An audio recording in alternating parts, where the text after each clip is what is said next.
اللہ کمی پیشی معاف فرمائے۔ علماء اکرام نے فرمایا جب میت کو قبر کے اندر اتارا جاتا ہے اول تو اسے پتہ لگ جاتا ہے مجھے کس کال کوٹھڑی کے اندر ڈالا جا رہا ہے۔ اگر گنہگار ہے فرمایا جاتا ہے اس کا کفن اتار کے پرے پھینک دو۔ قبر کی دیوار میں سے ایک کیڑا نکلتا ہے جو اس انسان کی آنکھ کے ڈیلے میں ڈنگ مار کے آنکھ کا سارا پانی باہر چہرے پہ پھینک دیتا ہے۔ پھر وہ کیڑا رینگتا انسان کی ناف دھنی کے پاس جاتا ہے، پھر اس کی ناف میں ڈنگ مار کے اوجڑی کو پھاڑ کے رکھ دیتا ہے۔ پھر وہ کیڑا تیسرا ڈنگ مارنے کے لیے انسان کے پیر کے انگوٹھے کے پاس جاتا ہے، پیر کے انگوٹھے کے کونے پہ ڈنگ مارتا ہے، سر تک کے تمام جوڑوں کو علیحدہ کر کے پھینک دیتا ہے۔ یہ تیری اوقات ہے۔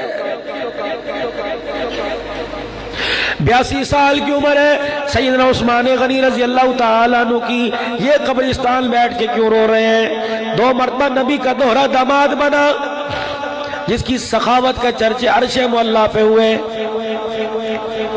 جس کی سخاوت آج بھی مدینہ پاک کے فقراء اور مساکین پہ ہو رہی ہے۔ حضرت عثمان غنی کی اپنی ذاتی کمائی سے آج مدینے کے روڈ پر فندق عثمان بنا ہوا ہے۔ حضرت عثمان غنی کا اپنا ہوٹل ہے فندق عثمان۔ ہر سال 50 بلین کے قریب پچھلے سال 50 بلین اس کی نفع کی کمائی آئی۔ 25 بلین مدینے کی گلیوں میں جھاڑو دینے والے ان کے گیس اور پانی کے بل ادا کیے گئے، اور 25 بلین پچھلے سال بھی مدینے کے غرباء میں عثمان کی طرف سے تقسیم کیا گیا ہے۔ بیر روما جب نبی نے اعلان کیا مسلمانوں کے لیے کون پانی دے گا، حضرت عثمان نے 23 سے 35 ہزار درہم دے کر یہودی سے بیر روما لے کے مسلمانوں کو دے دیا۔ یہ حضرت عثمان غنی کی طرف سے کنواں، جس کنویں میں جس باغ میں یہ کنواں تھا وہاں قریباً 1500 کے قریب کھجوروں کے درخت تھے۔ آمدنی آتی گئی، حضرت عثمان غنی کی طرف سے امت کو تحفہ ملتا رہا۔ عثمان تو نبی کے روزے میں چلا گیا، جتنی آمدنی آیا کرتی تھی ساری کی ساری مدینے کے یتیموں غریبوں پہ تقسیم ہوتی۔ پھر میرے عزیزوں اس سعودی حکومت کا دور آیا، انہوں نے اس آمدنی سے حضرت عثمان کے نام سے فندق عثمان بنایا۔ اور لوگوں جتنی آمدنی آتی ہے آج بھی مدینے کے بینک میں حضرت عثمان غنی کے ذاتی نام سے اکاؤنٹ کھلا ہوا ہے کہ آپ کی آمدنی کا پیسہ سارا آتا ہے حضرت عثمان غنی کی طرف سے۔ اس سال بھی سارا پیسہ نفع کا مدینے کے غرباء پہ تقسیم کیا گیا ہے۔ یاری 1400 سال پہلے اللہ سے لگائی، آمدن آج تک آ رہی ہے۔ یہ اللہ کے ساتھ تجارت ہے۔ آج بھی اللہ اعلان کر رہا ہے یا ایھا الذین آمنوا هل ادلکم علی تجارۃ تنجیکم من عذاب الیم۔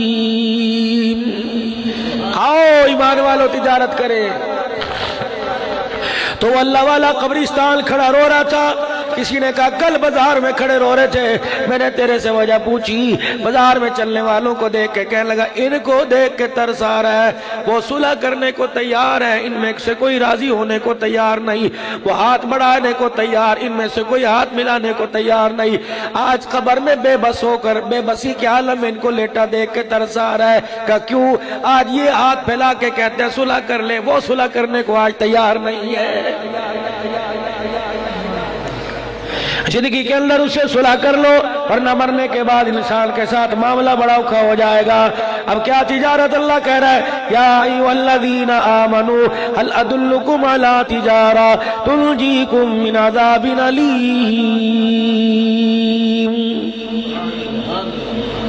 ہے کوئی جو ایمان والا ہمارے ساتھ تجارت کرے، اور وہ تجارت جو دنیا کے دردناک اور آخرت کے عذابوں سے بچا دے۔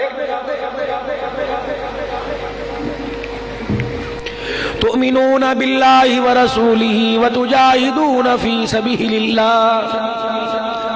اب یہ تجارت کن کے لیے؟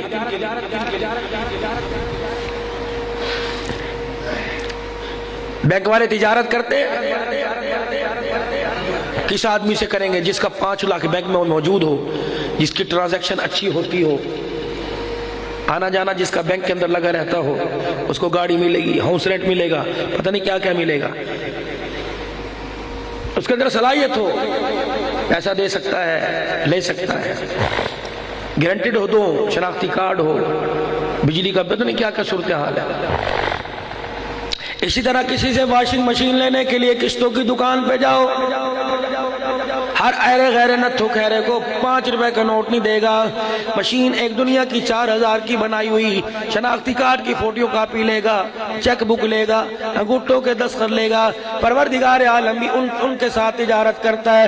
3 نشانیاں، تؤمنون باللہ ورسولہ وتجاہدون فی سبیل اللہ، اللہ پر ایمان ہو، اللہ کے رسول پر ایمان ہو، اور اللہ کے راستے میں مال جان لگانے کا بھی، اموالکم وانفسکم، مال جان لگانے کا اللہ کے راستے کے اندر جذبہ ایمانی ہو۔ پھر ایمان بھی کیسا؟ 5 سال کے بعد الیکشن آئے گا یا بیج لگائیں گے، ہم تیری پارٹی کے۔ فرمایا مجھے 5 سال کے بعد والا ووٹر نہیں چاہیے، ہمیں تو گنبد خضرا کا، جب سے ماں کی گود میں آیا قبر میں جانے تک گنبد خضرا کا پکا سچا گنبد خضرا والے کا نوکر چاہیے۔ وہ ایمان والا کون ہے؟ نبی کریم صلی اللہ علیہ وسلم مسجد نبوی میں تشریف لائے، نبی کا حضرت حارثہ صحابی ہے رضی اللہ عنہ، مسجد نبوی میں سو رہا ہے، بے خبر سو رہا ہے، حضور پاس سے گزرے، آپ نے حضرت حارثہ کی پاؤں کی تلی پر اپنا پاؤں رکھا اور زور سے دبایا، حضرت حارثہ کی آنکھیں کھلی، ہکے بکے رہ گئے۔ کتنے مقدروں والا وہ جوان تھا، کسی کو ماں جگائے گی، کسی کو باپ جگائے گا، کسی کو بہن رضائی اتار کے کہے گی میرا اٹھ ٹائم ہو گیا۔ وہاں صحابہ کتنے مقدروں والے، تمہیں سوتا دیکھ کے بھی مسکرایا کرتا تھا، تمہیں اٹھتا دیکھ کے بھی مسکرایا کرتا تھا، تمہیں جگانے کے لیے کملی والا آیا، حضور علیہ السلام کے سامنے آنکھیں کھول کے لیٹے رہے، آپ نے دیکھ کے مسکرایا۔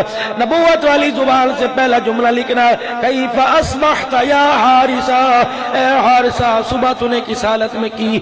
ڈرونے خواب دیکھتا رہا، خواب میں امی دیکھتا رہا، خواب میں ابو دیکھتا رہا، رشتہ دار دیکھتا رہا، کنب برادری دیکھتا رہا۔ کیف یا اصبحت یا حارثہ، اب وہ بھی نبی کا صحابی تھا، یوں نہیں کہا، کملی والے بستر بڑا موٹا تھا، تکیہ بڑا سخت تھا، کملی والے نیچے لیٹ کے مجھے نیند نہ آئی، اللہ اکبر، میرے عزیزوں مسکرا کے کہنے لگے اصبحت مؤمنا حقا،